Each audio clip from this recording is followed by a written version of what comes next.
Good afternoon and good morning, everyone. I'm Tom Parrish from Erwin, and I'm pleased to welcome you to today's webinar, The Value of Data Governance and How to Quantify It. Joining me today is Richard Adams, Erwin's Data Intelligence Solution Strategist. The webinar is in the second of the series, and this is a 6-part data governance webinar series, from regulatory compliance and de-risking operations to competitive differentiation and growth. Data governance is key to accomplishing these objectives. So this series will take you through the practice of data governance and how to proactively deal with the complexities. Just a little housekeeping before we get started. You will all be muted throughout the call, but if you have any questions during the presentation, please type them into your question box in the GoToWebinar control panel. We have scheduled time for a Q&A at the end of the session, but if we run out of time and we can't get to all of your questions, we will provide you with answers after via email. I can see that a number of you joining us today are, that you've actually joined from the last webinar in the series. So there's also quite a few of you that are joining for the first time. So I just wanted to start with a very short introduction on Erwin for those of you that are new with us today. So Frank, if you could, perfect, go to the next slide. Great timing. Thanks, Frank. So at Erwin, we are a modeling, data governance and enterprise architecture company entirely focused on data. So the Erwin name's been around for a long time, and a lot of you may associate it with the data modeling tool that's been around since the late 80s, the #1 market shareholders and the go-to data modeling tool. A lot has changed though since then in 2016, where we've rounded out a portfolio of best of breed technologies, and we are where we are today as Gartner leaders and with a whole plethora of awards and recognition that you can see on the right hand side of your screen. And a couple of the most recent awards that we've got that I wanted to highlight to you today are the DBTA Trend Setting Product of the Year that was awarded to us in December, and also Gartner. Frank, if you could go to the next slide, please, that would be great. So you can see here that we are side by side. So you can see Erwin on both of them as the red dot. And in 2019, the one on the right hand side, we actually debuted as leaders. So this was our very first submission under Erwin Incorporated, and we're very proud because we went straight to leaders, which is almost unheard of. And then you can see on the left hand side that we actually had the largest jump out of anyone in the whole quadrant in terms of ability to execute and completeness of vision. So again, extremely proud, and it shows that we are on the rise and on the up, and we're being recognized for that by the industry critics and our customers alike. And we're doing a lot of things right, and we're looking at the market trends, we're listening to our customers, and we're very excited. And you can see our customers, and you can see that we've got strength across all large enterprises, and we work with all major industries, so we're not specific to one industry. And we've got a lot of long-term customers, and the reason that they're using Erwin solutions today varies, and they're all getting a lot of great business value from our tool. They're always willing to speak about why they selected Erwin and what it's like to work and partner with us, business value that they're getting. And a very topical one of our customers I'd like to bring up actually is Pfizer, and the recent conversations we've had with them. You can see them under the healthcare and pharmaceutical section, and they're actually using our tool at the moment to help speed up the process of getting vaccine approved by the FDA. So our solution's playing an integral role in bringing the vaccine rapidly to market, which I know we'll all be very excited about because we all want to go to the pub and get back to normal life. So a nice application of Erwin's tool. And I'll hand over to you now, Frank, to get going. But first of all, I just wanted to say, Frank Pörschmann of iDIGMA will be taking you through today's webinar, and Frank has more than 25 years of experience in IT and the tech industry, and that includes 10 years at IBM in EMEA and serving as CTO of Deutsche Messe. Today, Frank runs a professional services firm specializing in AI and data governance strategy. Our relationship actually began with Frank around 2017, 2018 at E.ON, the energy supplier, while he was consulting with them on their data governance strategy, and we were deploying our data governance solution. So over to you, Frank. Well, thank you, Tom. Thanks for this great introduction. And yeah, it's a great pleasure again being here the second time, the second webinar. For those who not joined the first one, the first webinar was on the what, why, and how of data governance as a, let's say, umbrella subject. And what we now do, let's see, the today's and the next three sessions, we will have deep dives into very specific topics which are usually quite relevant for running successful data governance projects. And so the deep or the topic we've chosen for today is all around the question of business value around data governance initiatives. So the question of how deriving and quantifying value of data initiatives. So let's have a look at the agenda. So today we first want to have a short look of, let's say, the obstacles or the challenges when it comes to defining value, because the question is quite natural. So what's so difficult in giving a short and precise answer? Second then is really going a little bit into the math, a very easy one. It's a plus, minus, and multiplying, so not that complicated, but still about the structures, how value can be derived and quantified. And then what I'd like to show you today is a methodology, a very lightweight, agile-like, workshop-based methodology you can apply in your environment or in your organization on a use case base to derive the value of, let's say, use cases or larger initiatives, however you want. So that's what we will look at today. Before we start, maybe we can have a short poll, right? Especially when it now comes to the challenges of measuring the value of data. So, let's see in our group what we and what you or perceive as the biggest challenges there. So here is let's say, the poll, and the question is, based on your experience in evaluating the impact and benefit of data governance, what have been the biggest hurdles so far you experienced? So you see, let's say, 4 possible answers, and the 5th one is other. So the ones are simply, no methods available. Second, no shared understanding of the value drivers. Third, complex relationships. So let's say, no way to link cause and effect. And 4th one is data governance is seen as a cross-functional enabler, so there's no business case because it's there for everyone in the organization. Or if you have other or experience other hurdles, so just press other and put maybe a remark in the questions section. And yeah, so just, let's say, hit the radio button of the one which is most relevant to your situation, and please don't forget to press submit. So just giving it another 5 seconds, and then let's see what the result is. And the result usually is always different, so I'm looking forward to see what's here. So, okay, here it comes. Wow. Okay, so this is I would say a significant result. 50% really say there is no shared understanding of the value or value drivers in data governance, and missing methods, that surprises me a little bit. Usually this is a little bit higher, and 5% were stating others. So at least 95% says yes, the topics offered are the most relevant ones.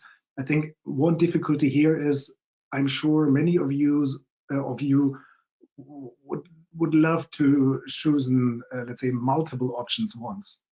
But I think that's quite interesting. And what we will do today is we will address all 4 of these topics in, let's say, different depths, but at the end, I hope you have more instruments and more capabilities or let's say, approaches at your hand to drive these questions in your organization. So then let's try to get an understanding of the whole topic. So for those who attended the last time, you might remember that slide, because we were talking about the benefits and the contribution of data governance or data initiatives. And you might remember that I said we have to be very precise what we're talking about. Usually we talk about benefits, which are rather qualitative measures, but what for decision-making processes we of course need are values, so quantifiable results or expected results on fact-based. And the interesting thing is, especially on data governance, it seems to be sort of easier for organizations and teams and strategy teams to state the expected benefits. So the benefits you see here, this is one example. There are multiple structures around, but at least the one you see are the, let's say, the ones most stated. But this seems to be not a problem to say what the benefits are. But still, on the benefits, even though they are true and relevant, it's hard to make a business decision because you have to assign investment or budget to that, and just on qualitative benefits you won't do it. So the question is then, how to quantify the benefits which are stated. And when it comes to value, the specialty with data initiatives are that the most relevant value contribution or value sources, let's say it that way, are in the areas of risk, so risk reduction and productivity. So that's what we discussed last time. But most organizations, and especially operational teams, are more familiar in building business cases around cost and revenue. But even though data governance also has an impact on your cost base or cost structure, it's usually not as strong as on the productivity side. And when it comes to revenue, most understand that the link between data governance or data initiatives and revenue is quite indirect. So that's, I think, also what we've seen in the poll, that they say there's no clear understanding of the cause and effect and the driver structure. But even agreeing this and saying, okay, then productivity and risk are the main topics, the question is how to quantify them, because there aren't usually straightforward approaches to that. What there are, but they are not, let's say, very common. So that's what I would like to focus on now. So discussing a little bit on how to evaluate risk, and then thereafter how to quantify productivity. So when it comes to risk, I think the important there is aligning risk management with data governance can be done very well, and some organizations really do it very professional. Still, it is not really common, and the way this is operationalized differs significantly by industry. So I've seen many approaches to that, but they're all sort of differently implemented. But still, there's one, let's say, one basic concept behind, and so you have to understand the concept or the thinking of risk officers or the risk teams. And risk management, let's say, follows two main perspectives. The one, that's what you see here in the matrix, so that's likelihood and impact. So they ask, what is the likelihood of a specific event to happen? And the second question is, if this event happens, what is the impact? What is the damage that might cause? And with damage, we have to be clear, it's not only the damage itself, it's all damage costs or damage related costs. So it could be, or it includes the cost of repair, the cost of reputation. So let's say total cost of damage that way. And if you now multiply the likelihood with the damage, at least you get a figure what usually is called the risk exposure. So giving one example, if there is a, let's say 50% chance or likelihood that the team says there's a 50% likelihood that we will fail on GDPR obligations. And the average fine in our industry on the event we are thinking of is, let's say, 1 million whatsoever, let's say 1 million euro. Then you have a risk exposure of 50% of 1 billion, which means 500,000, which you at least have as an exposure. And then you have to discuss about what to do with that financially wise. So how to mitigate that or how to cover that. And now when it comes to data, there are several questions. So the first is, you have to look at two different sorts of events. The one are events which are data driven or data caused. So as for example, GDPR. So you ask about what likelihood do we have that we will fail on data-based activities. The other sort of events you look at are events where you say, okay, where or which events, which maybe are not related to data, can be, let's say, can the risk be reduced by data activities? And when it comes to this risk reduction, or to be precise, it's risk exposure reduction, you have two ways. The one is asking, what can we do from the data side to reduce the impact or the total damage? But you can also say, what can we do from the data side to reduce the likelihood that a specific events happens? And these are then your angles, and that's also what you can count on. The exact way how it is counted is always a question you would have to discuss with your risk teams, as it differs company by company. But still, when you are running through this exercise, you always need to have in mind is, and this is actually, well, this is true for everything when it comes to value.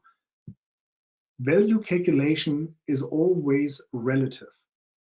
Value calculation means comparing one state against another state. So it's never absolute. So you have to define your state you are comparing with. So also in this example, you have, let's say, the current state, and then you say, okay, by doing certain data activities or data-based activities, I will have a different, the next situation. And the value is then the difference of your risk exposures, of your risk exposure before and after. So state 1 minus state 2. We will also have it later on. So when it comes to value, you always have to be precise and very clear. What are you comparing with? So it always needs a baseline. Without a baseline, no value. So, but this is not risk specific, so this is true for all kind of value calculations. So coming back to the risk, at least you see there are ways you can link data governance to risk. There are also ways to do it quite systematically, as risk management are quite process-oriented and very systematic working teams and let's say entities. And they really will usually like this discussion. Maybe only one recommendation. Usually risk teams do or usually understand data as much as we data people understand from risk management. So it takes some cycles or discussion cycles to be on the same page. What risk management usually doesn't know very well is how to calculate or how to cover IT risks, but let's say all this thinking is based on IT systems or applications. But let's say the data way of thinking will be also new to them, and this requires some time. But still, if you want to, let's say, go further here and really identify the value, the recommendation is, discuss with your risk teams, understand how your risk teams are thinking, especially in the risk matrix, and calculate it from there. But while we're talking about risk teams, maybe at that stage, Richard, one question from my side. What is your experience when it comes to working with risk teams? So how does Erwin, especially with your data intelligence suite, enable data capabilities useful for risk teams? Yes, good question, Frank. So the data intelligence suite within the business glossary manager allows you to set the expectations, a very important part. So you'd identify the regulations and the policies and the rules which your company must adhere to. So people are setting up those goalposts, and then they're linking those expectations with the relevant systems that exist on the physical layer in the data catalog. So you're setting up what the rules of the land are that the company is expected to live up to. And at the same time, you've got the people who work in the IT world building out the details about the data lineage, where the sensitive data is actually held and things like that. So that when you're looking at an equation that you're sharing on screen at the moment, you then have those ingredients available to you. So if you have a process to decide upon where is our sensitive information, is it in a development environment, for example, if we've got a change that we've got proposed, what's the impact to the downstream systems, all of the consumers of the data, then you have all of that information to hand. So you can agree to that change if you wish, or maybe update the change if it's too risky. Or you can proactively decide that you're going to remove some sensitive information, decommissioning certain things, updating the way you operate based on new regulations or policies that have come in. So it's all about knowing what the goalposts are, really, where are you aiming for, based on the business glossary, and then understanding the true state of that physical layer within the data catalog, so that you're making those informed decisions. And with these equations, you can then make proactive, good decisions going forward. So that's how it supports it, Frank. It's all part of gathering information and making informed, data-driven decisions. Wow, good. Well, thank you, Richard. And I fully agree. Let's say applying, or let's say supporting this process by tools is also, let's say, is increasing speed, and speed is an important also risk factor. So the sooner risk can be identified and be managed, so the lower the whole risk exposure can be. So this is quite relevant. And also, there's also interesting, for example, when it comes to maturity analysis. So enterprises, of course, from a certain stage on, let's say, analyze or assess their maturity or their progress level when it comes to data governance. And the interesting thing is you can look at any of the frameworks for that in the market. In the highest maturity stage, there you find the check questions whether your data governance is aligned, so really deeply aligned and measured and set by KPIs between data governance and your risk department. So having this is also, let's say, a signal for maturity. So that's these are the few words on risk. Now let's go to the second topic, productivity, and let's see, how can we quantify productivity, and how can we get, how can we more handle productivity, because this is most relevant for data governance. Even though very, very simple, I apologize for that, but only to get back in our minds, what do we mean by productivity? Because there is a definition behind it, not just a word or a different word for efficiency. And productivity is defined as, let's say, the rate of output divided by the units of input. Meaning, very simple, if you want to increase your productivity, you will best increase your rate of output, or you decrease your input, or you do both simultaneously. Examples for that, let's see, are rate of output.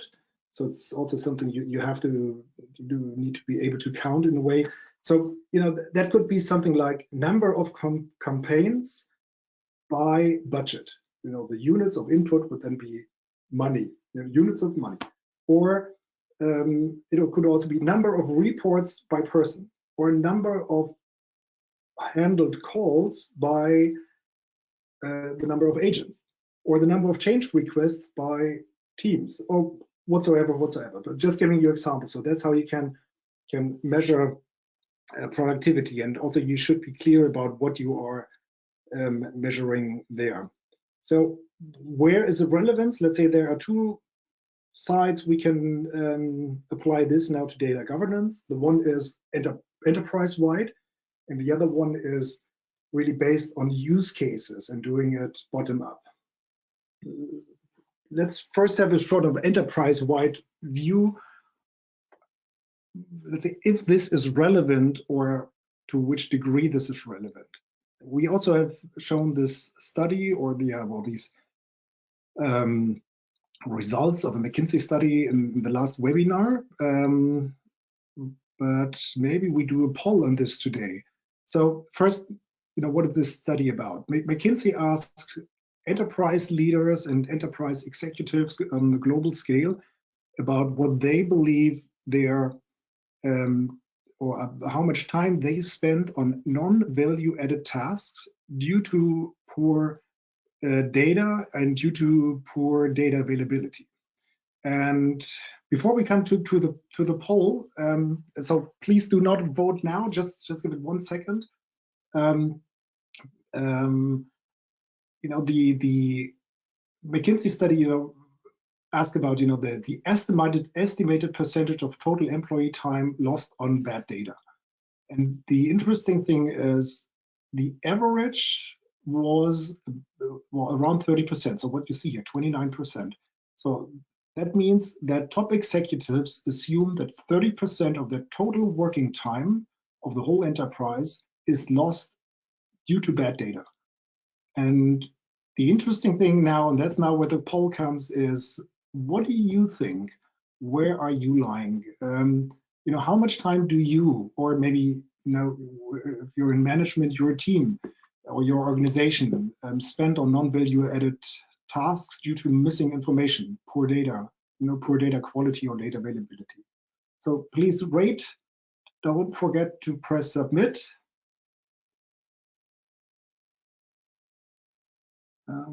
Just give it a few seconds. All right, and then let's see the results.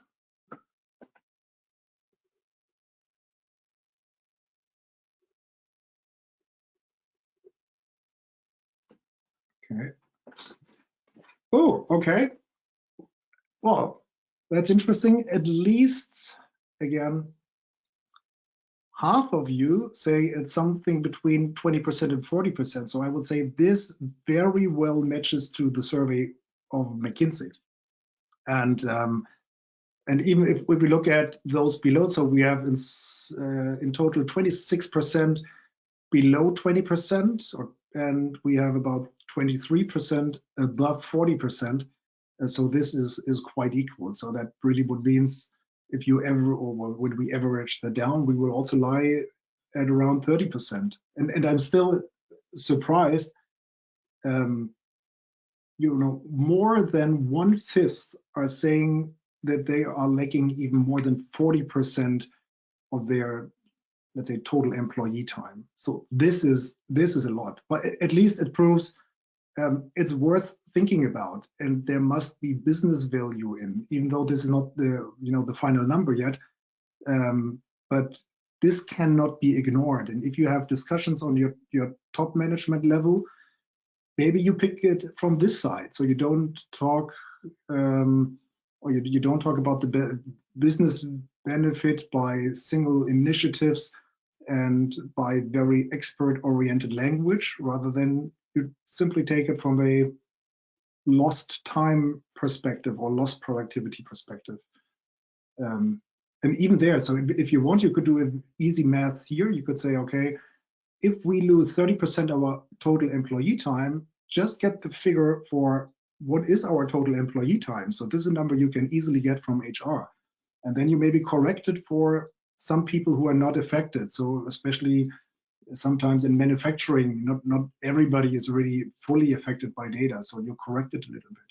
And then you calculate your remaining times of employee time, in that case, times 30% times the average cost of an employee. And well, that's then at stake. And then you can ask if this is relevant for a business success.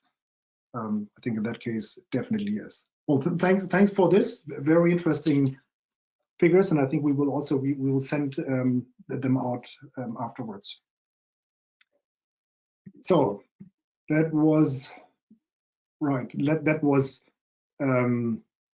let's say your judgment. So McKinsey says 30%. You say around 30%. Another interesting thing is what have those companies reporting which also had a high maturity in data capabilities, because that's also something McKinsey tracked. And the interesting thing here is high mature or leading firms in data capabilities, they only reported something between 5 to 10%. So that simply means also between the average of this group and the leading group, there are net 20% points of productivity which can be achieved, quite a lot. So, but this also means, so even if you're good and highly professional, you will not drop down to zero. But still, 20% decrease in net productivity, or let's say other way, this would mean 20% net increase in productivity. Well, I think every CEO would be happy to have this in his books. But now, the question is still, how can we calculate it? And how, going back into our operational level, how can we calculate it on an operational level to get real numbers? So here is, let's say, one possibility to do that. And the approach which can be used here is an approach well known and well used in the fields of operations excellence. So that's not really new. And also the idea is quite simple. What we use here is something that is called the productivity matrix. And the basic assumption here is if an organization equips their managers with the appropriate capabilities and instruments, then it's the management's obligation to realize productivity potential over time. Quite a long sentence, but again, so it is a manager's obligation to realize productivity effects. The only thing is you have to equip that manager with the right tools and capabilities and instruments to do that. But then you can assume that your management is going to do that. And based on this assumption, then you can say, okay, then we have to identify the productivity volume, so the productivity potential we can address, and we have to define, let's say, the realization rate, as we've seen before with the study. So of course you cannot realize 100% of the productivity, but you can say over the years or over time, this is improving. So in year one, you might achieve 10% of productivity or realize 10%. In year two, you realize 30%. In year three, you realize 50% of the productivity volume. This is still not all, but it sums up over the time.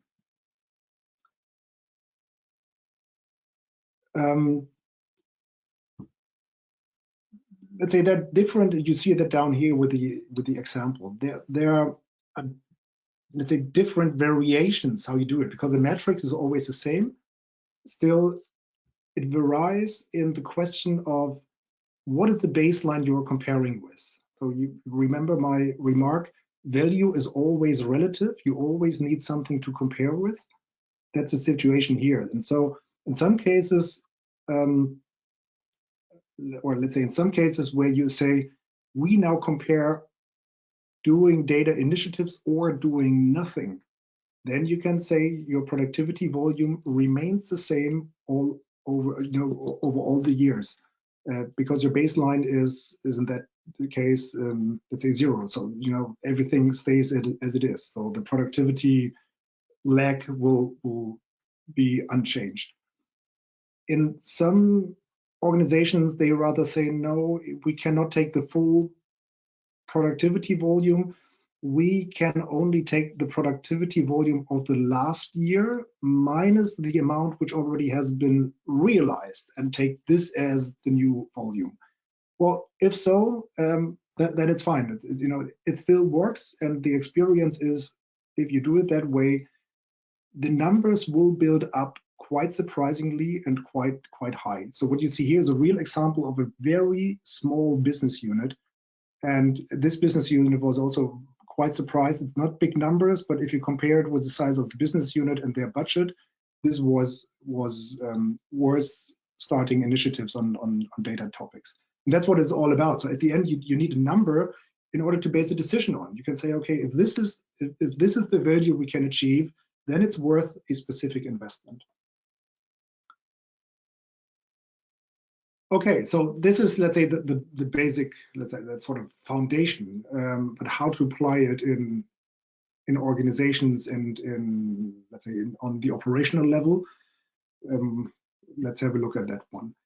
By the way, one remark: if you have questions, please put them in the question segments. We have, or hopefully have, time for a Q&A session at the end, and there then we can go through. So, second, the question was, how can we evaluate and track the value of data initiatives? And as I said, I'm happy to, let's say, show you a methodology which works well and which is sort of slim. But in order to understand what kind of, what is this methodology covering, you first needs to understand what we are really looking at when it comes to evaluating value for a program or for an initiative. Because there are different approaches out there, and what I see very often, it's not clear what is the question or the actual question the method is the answer for. And so there are two sides. So the one is scope and the other one is objective.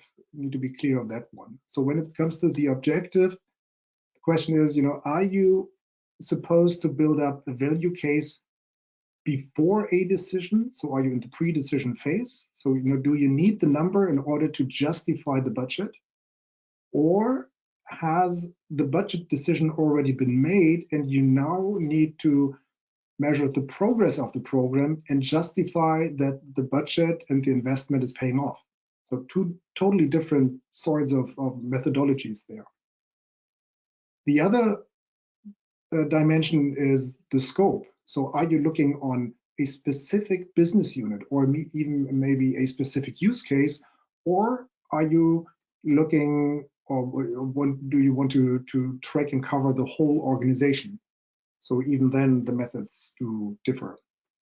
And what I'd like to show you now as an example is, let's say, the case which is mostly asked for and is most relevant in data governance projects, which is, how can we assess the value to support a decision on very small cases like use cases or business units? So how does that work? Here is, let's say, the full overview. It covers 3 major working steps and 2 steps for executive documentation. And the working steps are, as you see, they're all based on Canvas instruments, so they are workshop oriented. And what we do here is usually, what can be usually done in 1 or 2 days workshop with the representatives of the business unit. And you also see, but we will come to that later, again, the productivity matrix. So that's why we needed the foundation for that. So how does it work? First, so imagine you've got a workshop, and in this workshop you have the representatives of a business unit. and you have data people and ideally IT people. But most of the content and most of the ideas and the topics to be discussed is coming from the business side. IT is supporting that a little bit, and the data people usually facilitate that workshop. And what you discuss as the first step is going into, well, maybe some of you know that because that's quite well known, the value proposition canvas. Just talking about, what are your business pains? I would say here focused on data. So what are your data-based business pains? And also what are your data-based, let's say, gains, so business potential you could build? And also just think of, in case you had even better data or faster accessibility, higher quality, whatsoever, what could you serve as additional value to, let's say, the customers or to your internal customers? So, where could you even provide more value? And then you gather them. And this is something the business people can very easily state where the problems are. And so then you list them and you will identify the data-driven topics as, let's say, sort of use case, and do a, let's say, short prioritization, which ones they believe are the most important ones.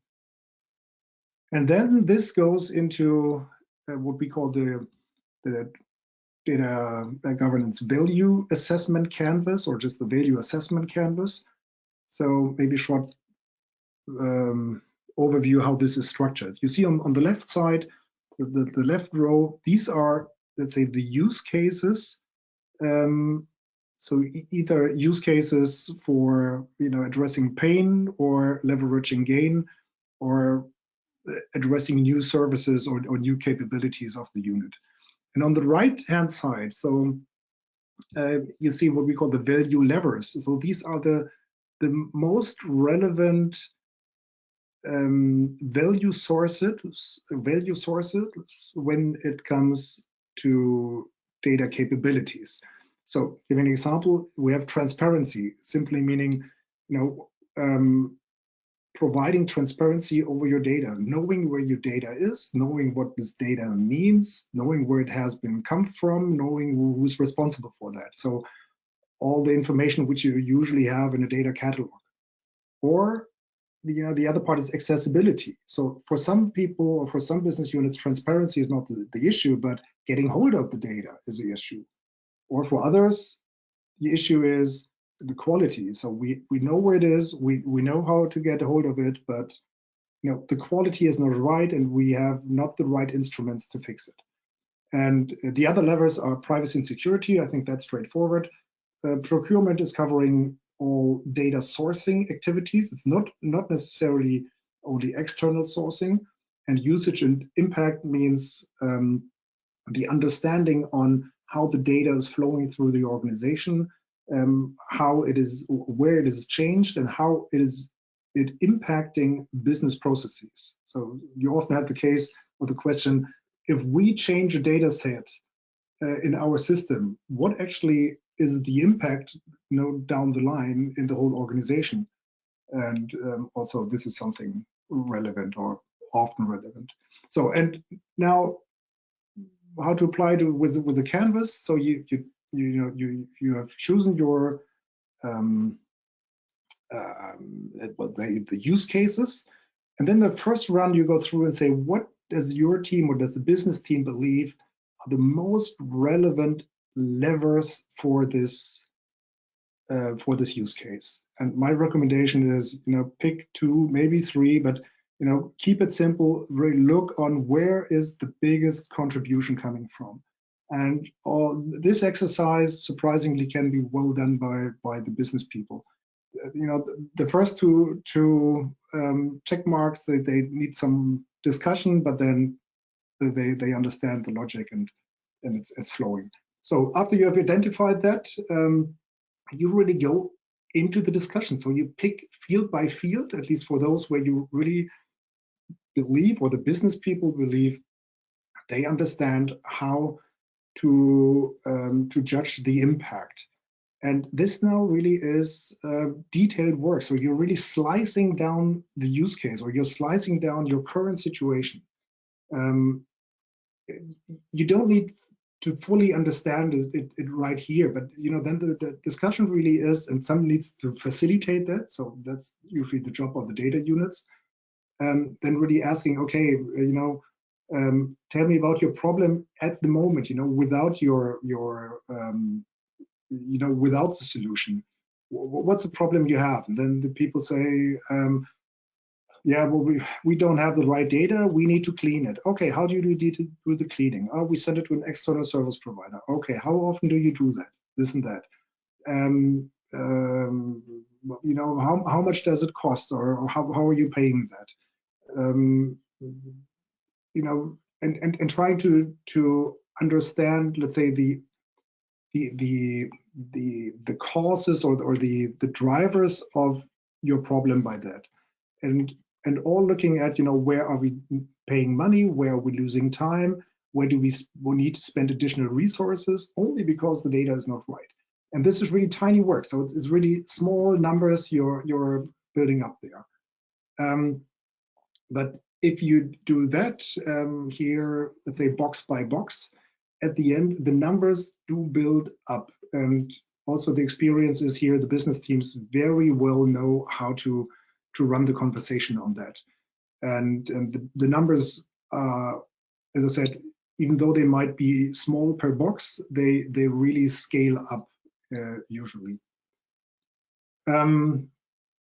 Maybe one topic, because this is often asked. So your question is, why is Frank showing us this, this canvas, and where can we get hold of this? So yes, you can get hold of this, and our business is not selling these. So we printed them on A0 so that you can really use them for, let's say, physical workshops. Even though at the moment in Corona times there aren't that many workshops, but and this is also something we can provide to you. But actually, our core business is enabling data organizations.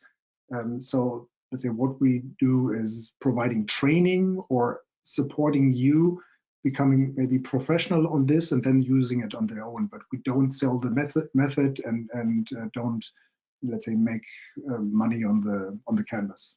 Only to say that because usually that's a core question. So coming back to the methodology, as I said, you sum up all the numbers and then you group them to their categories. So as I said, is it now saved time? Is it maybe saved resources? Or capacity?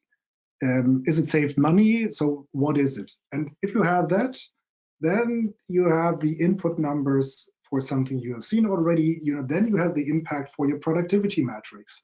And at least then you have your productivity volume. And again, then you go through with the business management and say, what do you believe, how much of this volume would you be able to realize in case you have the right instruments for? And the right instruments, then needs to be defined. Those are the data governance and data management instruments, as mentioned, maybe as the catalog or the glossary. And but here in addition, you also have the cost side and the risk side, and you can sum it all up, and then you have a final number. And my experience is, at least if you do that, the number at the end is well, usually surprising. It is significant, and it always justifies activities or investments to build up database capabilities. So that was, let's say, so far the method to get the numbers. The remaining part is only, as I said, the documentation. Usually, what we can recommend is make a one-pager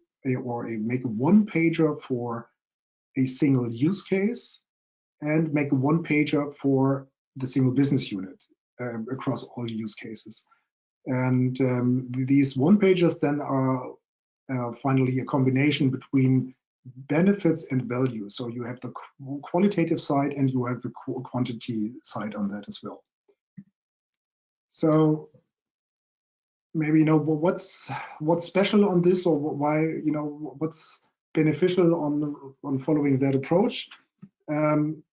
As you've seen, it's simple, it's structured, and the structure only is a means to speed of the project. The good thing is all the discussion, all the topics, all the decisions, and all the numbers are coming from the business. So it's not the data team telling others what is right, rather than it's the the business team understand, you know, where the value is and how it is related. And also, you know, the realization rate for the productivity potential is coming then from the business management. And as I said, I think also this is an argument. This is a slim approach, 1 to 2 days workshop, and you know, you have a number and you have a story on the table. But that's not all. There's one last miracle where such, let's say, evaluation approaches fail. This is something I call the value attribution, because the major challenge is to decide now, when even if you have now the business value, to understand who's the beneficiary and who needs to implement the change. And what we know and see all across, let's say, the companies, is that value and cost are usually unbalanced. And that's why also a lot of people said at the beginning in the poll, there's no clarity about the cause and effect. And sometimes when it comes to decision making, so even you know your business value, decision making becomes difficult, because you know the one, let's say, the one who's really needing the support cannot offer the invest, and the one who's owning the system or owning the data is not gaining the same benefit from that, so he's not wanting to invest. And then you have a deadlock situation. And in order to make this transparent, the question of attribution comes in. And there are different ways to attribute your value. So the simplest is, let's say you have a big block of value identify, and then you just simply ask, how does it distribute, or how is it attributed to different business units? So this is usually the case when you have, let's say, working on data domains, for example, contact data. Multiple business units are working on contact data. So how would you justify a joint initiative on contact data quality improvement, for example?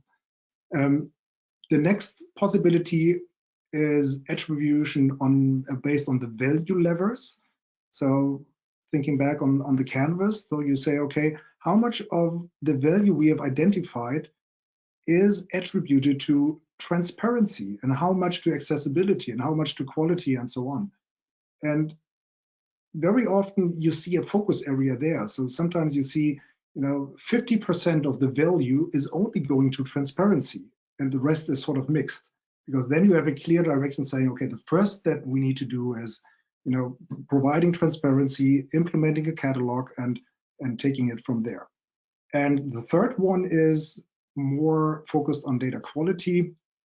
When you do your value assessment on data quality initiatives, you can also attribute it down to the data assets and say, for example, that's what you see in the bottom right part, how much of the value or the identified value in a specific data domain is attributed to, let's say, data completeness. You know, so let's say to a specific quality metric, or you know, how much of the value is attributed to data correctness. Yeah, and by that, then you have the let's say alignment of your values. And at the end, I think, well, this is simple. You all know that. If you have done it over multiple business units, you have multiple use cases, and you can then, especially as you have the numbers, let's say, prioritize them based on a more solid ground. So that's it. Just a short summary, because I know that it was a lot, you know, not only to get pieces together. We started on talking about compliance, well, let's say, or risk reduction and productivity. We showed about how you can link data governance or to business risk and to productivity. We have seen a methodology doing it bottom up for operational use cases. We talked about attribution, and please keep this in mind because this is always often a key and for the last step. And then we said, okay, let's say this all needs to be summarized, and then you can have your decision on your project. And how then you monitor your progress of the project or your initiative, that's what we're going to talk about next time in our next webinar. Here's an overview about the next webinars we're going to have. So if you're interested, register again. And by this, I'd hand over back to you, Richard. So you probably had an eye on the questions, and hope we have still some time for that. I did. Thank you, Frank. Thank you. There is one question that I want to pull out before handing over to Tom. One, it could be perceived as quite a difficult question. How do you quantify the non-tangible benefits of data governance? And if I may hazard an answer to that, I'd say confidence is probably one of the non-tangible benefits. If you know that you have a very governed set of data, if you can see where the data is coming from and what the expectations are and who's responsible for what, then you will have, I think, an underlying or very forthright, potentially, level of confidence when you come to look at the data, when you come to look at the solution and understand how everything fits together.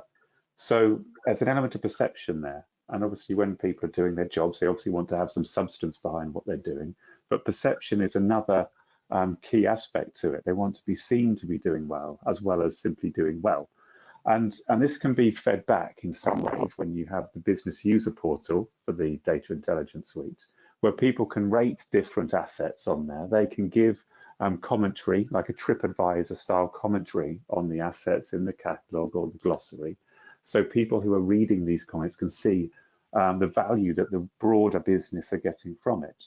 So that's some way of quantifying, really, where people are utilizing things and leaning on it for their own roles. But I know that we're coming close to time, so maybe if I hand over now to Tom to wrap up with some final words. Tom? Yeah, thanks, Rich, and thank you very much, Frank. Also, it was a great presentation, and for all of the for the answer in the Q&A there, Rich. So thank you to everyone who joined us today. We had such a great level of interaction on the webinar, and we hope you enjoyed it. We will also email you a link to the recording and any answers to the questions that we didn't get to today and the results from the live data polls. Please register for other webinars in the 6-part data governance series. The next webinar is on data governance maturity and tracking progress, and it will take place on the 30th of March. The registration links will be included in the follow-up email that you will receive within the next 24 hours. So this concludes today's webinar. Thanks again for everyone joining us today, and we'll see you next time. We look forward to it.